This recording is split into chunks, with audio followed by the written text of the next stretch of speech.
Cowboys are trying something different. And I think it's working.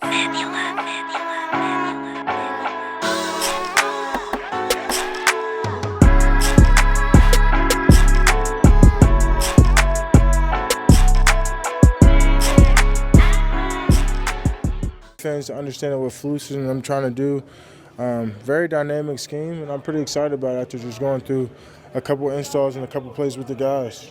You and Jerry talked for what looked to be about 28, 30 minutes. What was that discussion like, and can you tell us a little bit about what you guys talked about? Yeah, we were talking about how my off-season's been, the training I've been putting in, and he told me I looked pretty good, so I got excited about that. Asked me about the trip I just went on, and it was a pretty good conversation. And then obviously just stepping up and being a leader, how much he appreciates I'm here, and that means a lot to me. How hopeful are you to get a deal done before you go to Oxnard? I'm pretty hopeful. I'm still, hanging tight. Like, I understand it's up to him, and he gives the green light on everything. So hopefully something's done, by next month. How do you avoid getting anxious as this thing starts to drag on a little bit?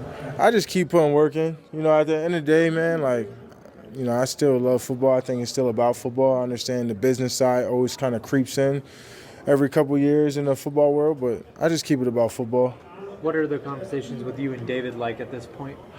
I mean, just like anything, I look at David as more than just an agent. I look at him as a friend, a role model to me, a father figure. He's always there for me. So we talk about anything every day. We talk about other agents. We talk about other players' deals. We talk about life. We talk about family. I just spent time with him this weekend at his house in Austin, took care of me and my family and friends. So, I think everything's just pretty, mutual, just telling, day-to-day talks. What's good, people? It's your boy, Mr. Rome, Cowboys Fan Talk. Right back. Like I never left. What's going on with y'all, man? How are y'all feeling? Listen, I've been thinking. I know training camp is in a couple of days, and things is about to turn up in a good way. But before we get started, the biggest story in Cowboys Nation, the biggest story is the fact that Micah Parsons is not signed. He's not signed. And I was thinking about this because y'all know this is the Cowboys MO. What we always do. We never sign our big players when you're supposed to. We don't do it a year in advance. We don't do it earlier in the offseason. We wait until about training camp. And I don't know if it's because it's a media spectacle, because all of the media is in one place in Oxnard. I don't know what it is. I really don't. And I'm opposed to this strategy. But I did think that there's something different about this time. Something that's kind of different that's standing out to me about the Micah Parsons and Cowboys signing saga. Now take a trip with me while I explain this. Dak Prescott, you know what I'm saying? Actually, we can go back to D-Law and how they drew that out and how they started to downplay D-Law. And there was a contract standstill. We can go back to not Trayvon Diggs. Trayvon Diggs gave them sort of a deal, and he got his deal done early. He was willing to play ball with them, which is why they haven't gotten rid of Diggs, because they really like when you play ball with them. But CeeDee Lamb, last year, let's do CeeDee Lamb. CeeDee Lamb first. Didn't want to sign him, and then you notice what the Cowboys started to do. They started to throw a little bit of mud, a little mudslinging, a little disrespect. Maybe we can pay a couple of different wide receivers. Maybe we don't need to go out there and pay CeeDee Lamb. And it was eye-opening, why y'all disrespecting one of our better receivers in Cowboys history? Been carrying the 88 mantle high, holding it down. CeeDee Lamb has been balling. It's why would you do that?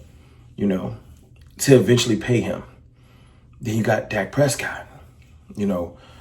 The second time, we done this twice.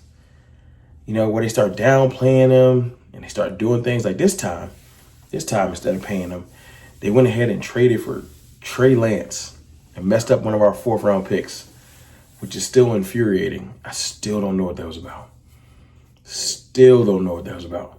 But they did it for no reason. Trey Lance never panned out. He's gone.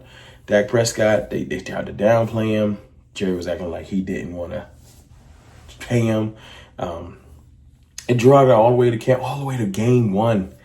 Hour before game 1, Dak Prescott's deal gets signed. And you know why they signed him? You know, they disrespected him all summer and all off season because they were scared. You know who else they did this with? They did it with Ezekiel Elliott. Zeke who is what Jerry did. Just a lot of disrespect. So that's Dak Prescott, they disrespected. CeeDee Lamb, they disrespected. D-Law, they disrespected. Zeke, they disrespected. That's 4 players, right? But the difference, and this is why I brought this up. This is why I said they're doing something different. I think it's working. I think that's why you see Micah Parsons at practice, not holding out completely. You see him talking to Jerry. You see Schottenheimer call him and say, everything gonna be good. We gonna be good. You gonna be good, Micah. There's a lot of goodwill. This is different. And I think it's going to work.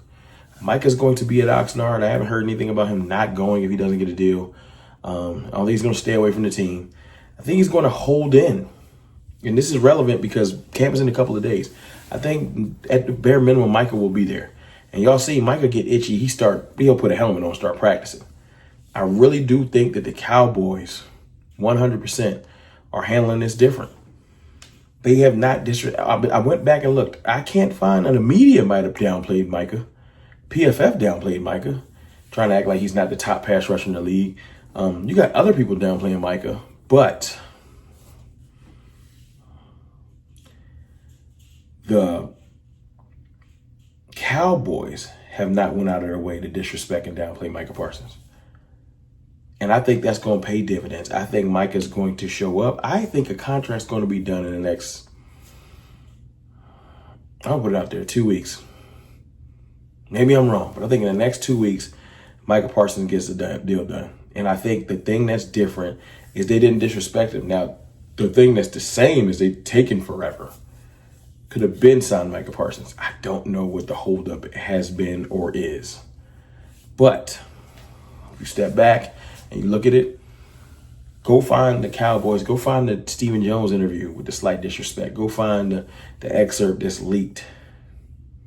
You see Micah at that schedule reveal. Remember when they were doing the Dak thing, Dak wasn't even in some of the promotional material. They tried to act like they was going to do life without Dak. You know what I'm saying? They tried to talk about wide receiver with committee with CeeDee Lamb. You know what I'm saying? Zeke who. You know, it's a whole lot of disrespect in all these veins. But when it comes to Micah, he's at the schedule reveal, the little live streaming thing all the time, showing his leadership, right? There's clips of Micah and Jerry on the sidelines smiling at OTAs. It's different, right? Micah prank calling Shotty. Like, there's goodwill all around. Now the numbers haven't matched, and I just haven't seen the negativity. Knock on wood, I don't want it to show up. But from everything I've seen, I think that deal's going to get done. I don't think it's going to drag into the season. I don't think it's going to drag into the last week or right before the game. I think it'll get done fairly early so he can practice. That's just my thoughts. But y'all let me know in the comments what y'all think. Y'all think I'm crazy? I think this is completely different. That small little nuanced thing of them not disrespecting him, that is different. We always have the Cowboys disrespecting players. So the fact that they haven't stands out to me. Look at your boy, Mr. Rome, man. I just wanted to throw that little bit nugget out there. Training camp in a couple days. We're going to sign our best player. Yeah, we're going to sign our best player. Don't be worried.